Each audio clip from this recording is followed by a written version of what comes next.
Mesdames et messieurs, bonsoir. C'est l'heure du JT sur EZE TV. Voici le sommaire. Les questions relatives à l'économie numérique et à la pollution des eaux font l'objet de la première session ordinaire du Conseil économique et social du Bénin pour le compte de l'année 2017. Des détails dans un instant. Ouf de soulagement pour les populations de Parakou. Les populations de ces derniers ont reçu la promesse qu'il y aura plus de pénurie d'eau dans la ville de la cité d'Ekobourou. Des précisions dans cette édition. En quoi consiste le leasing du parc automobile de l'État et quels en seraient les enjeux, les avantages et les inconvénients? Éléments de réponse dans ce journal. À nouveau, bonsoir. Ouverture solennelle ce mercredi 22 février 2017 des travaux de la première session ordinaire du Conseil économique et social du Bénin CES. Au cours de cette session, plusieurs dossiers seront au menu des échanges. Il s'agit entre autres des questions relatives à l'économie numérique et à la pollution des cours d'eau. On écoute Augustin Tabegbian, président du Conseil économique et social. Au cours de nos assises, plusieurs sujets de portée socio-économique seront au menu de nos échanges. L'économie numérique au Bénin.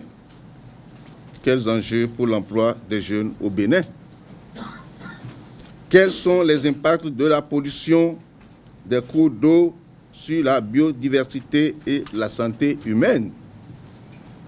Comment favoriser l'accès des personnes en situation de handicap au monde du travail? Ce sont autant de préoccupations qui feront l'objet d'études approfondies au cours de nos travaux, aussi bien en commission qu'en séance plénière, au fin d'aboutir à des propositions à la fois novatrices et réalistes à l'endroit du gouvernement et de l'Assemblée nationale.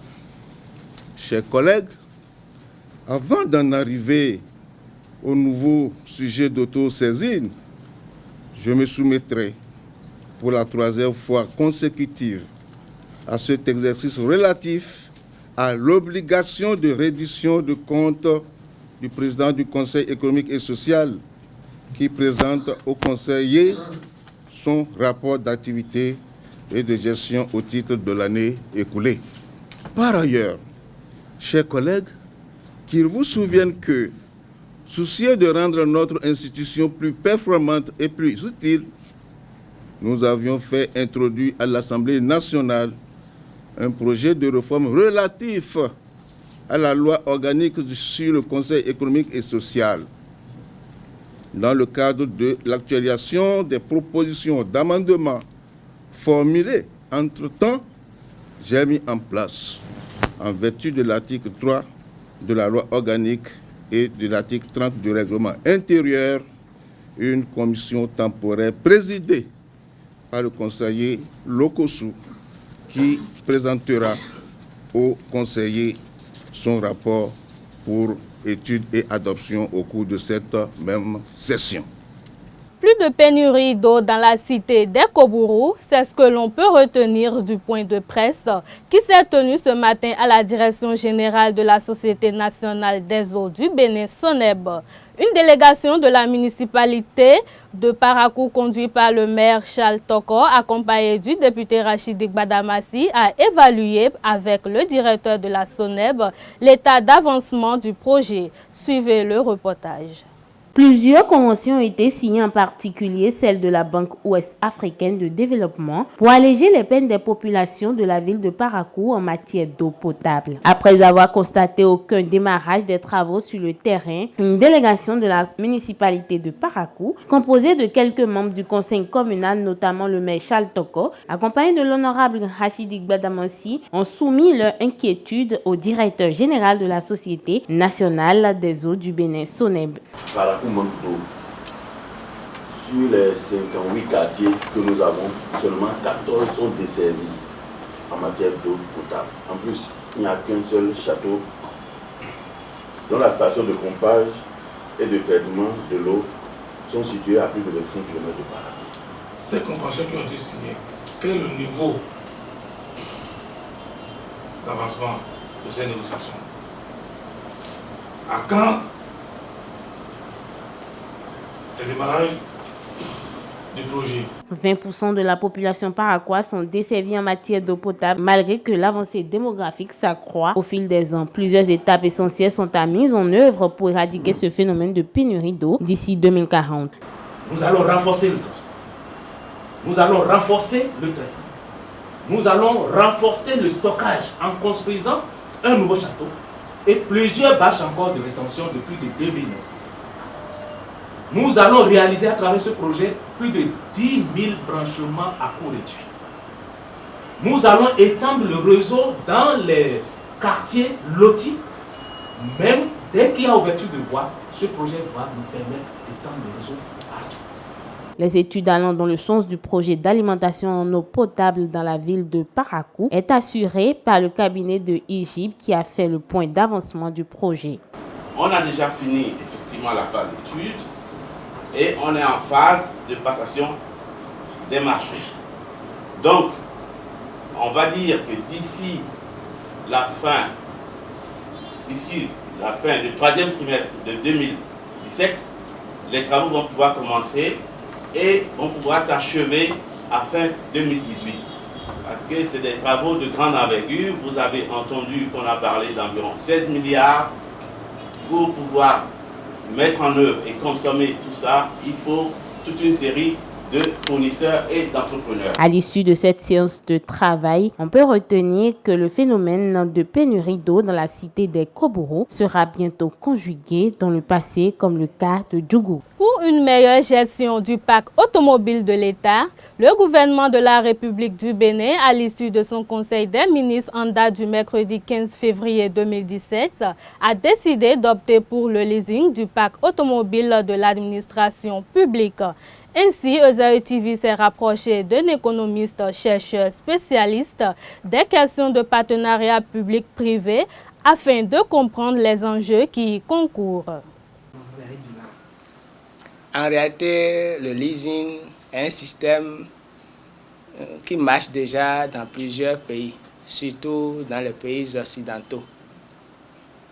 Et donc, par ce système, les particuliers, les entreprises industrielles, les entreprises commerciales, l'administration publique, les collectivités locales arrivent à se mettre à disposition des véhicules neufs de bonne qualité, de bonne marque, sans dépenser au départ beaucoup d'argent. Quand nous parlons de leasing, il faut distinguer différents acteurs. Principalement 3 acteurs. Je vous parlais d'un système de crédit-bail. Donc, il y a le loueur, il y a le locateur, et puis il y a l'apporteur de financement, c'est-à-dire la banque qui préfinance l'objet. Et donc, ces 3 acteurs se mettent ensemble pour signer le contrat. Et donc, après signature du contrat, le locateur se met à disposition du bien à raison de payer mensuellement avec, sous-entendu, le taux d'intérêt, parce que le banquier, quand il intervient, il y a toujours les frais bancaires. Et le contrat sous-entend l'utilisation du bien dans une certaine condition et à la fin de l'utilisation, le contrat peut prévoir la vente de ce bien-là. Donc là, c'est une location, option achat, où on peut faire aussi l'option de ne pas acheter. Les inconvénients sont beaucoup plus pour les particuliers, si je fais bien l'analyse, que pour l'État. En réalité, pour l'État, les avantages sont plus énormes. En réalité, aujourd'hui, l'État n'arrive pas toujours à maîtriser les coûts d'entretien du parc automobile. Alors que si on se met dans un contrat de leasing, l'État pourra même concéder l'entretien de ces véhicules aux loueurs. Donc, les véhicules sont à la disposition de l'État et si ces véhicules ont des problèmes d'entretien, on retourne ça au loueur qui est compétent parce que ça doit être un bon garage, ainsi de suite, qui loue ces véhicules à l'État. Et donc, à chaque fois qu'il y a des problèmes d'entretien, ces véhicules retournent à leur propriétaire qui entretient ça pendant 5 ans peut-être. Et après, l'État décide de racheter, mais ce ne serait pas la bonne option pour l'État. Après 5 ans, le contrat sera rompu et l'État va se mettre encore à disposition des véhicules neufs. Donc ce serait un bon système, très avantageux pour l'État, si c'est bien fait. Nous connaissons l'esprit béninois. S'il n'y a pas de contournement dedans, je pense que c'est très avantageux et c'est une bonne initiative. Le marché de Misebo a reçu les bulldozers, ceci dans le cadre de l'opération de libération des espaces publics. Quelle est l'ambiance qui prévaut après cette opération de déguerpissement? Reportage. Une partie du marché Misebo a été rasée lors de l'exécution de l'opération gouvernementale relative au déguerpissement des occupants des espaces publics. Réputé et connu pour la vente des habits friperies, ce marché a perdu son affluence d'auparavant. Les personnes déguerpies se plaignent de la situation. Si vous vendez notre gestion, mais qui est beaucoup foufloué, mon fils est à Gbandoa. C'est très difficile. Depuis l'opération de déguerpissement du marché, d'autres n'ont pas encore trouvé un endroit. Moi, c'est l'une de mes sœurs qui m'a accueilli à ses côtés ici. Il n'y a même pas de place pour s'asseoir. Mais quoi non film ouais sinon ancien il n'y a pas de place pour t'asseoir. Depuis l'opération, nous n'avançons plus. Là où je suis actuellement, ma femme m'a abandonné. Sur le carrefour, là où nous essayons de vendre, les policiers viennent encore nous chasser. Actuellement, mes bagages sont au commissariat de Roulakodi. C'est du bas-fond. En plus, les policiers nous dérangent. On croit certains commerçants de ce marché, cette opération a impacté sur les revenus journaliers. La mévente sont entre autres les conséquences de cette opération dans le marché. Néanmoins, ces victimes proposent des pistes de solutions au gouvernement central afin d'améliorer leurs conditions. On a des charges, on a fait des prêts pour payer, c'est difficile, nous souffrons amèrement. S'ils arrivent à aménager l'endroit correctement et tous on nous déguerpisse d'ici, d'accord? Qu'ils nous relogent pour qu'on sache où rester. Si c'est à Misebo ou pas, qu'on nous le dise. PK7 dont il parle, ce n'est que du bas-fond.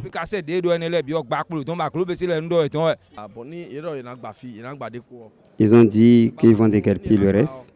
Si cela s'avère vrai, qu'ils le fassent pour que tout le monde quitte ici ensemble pour aller à PTT. Que les autorités nous fassent la publicité pour qu'on sache que le marché est à PTT. Les opérations de déguerpissement des espaces publics est une décision gouvernementale qui a pour objectif d'assainir et de réaménager les villes à statut particulier. Mesdames et messieurs, c'est la fin de cette édition. Merci de l'avoir suivi et bonsoir.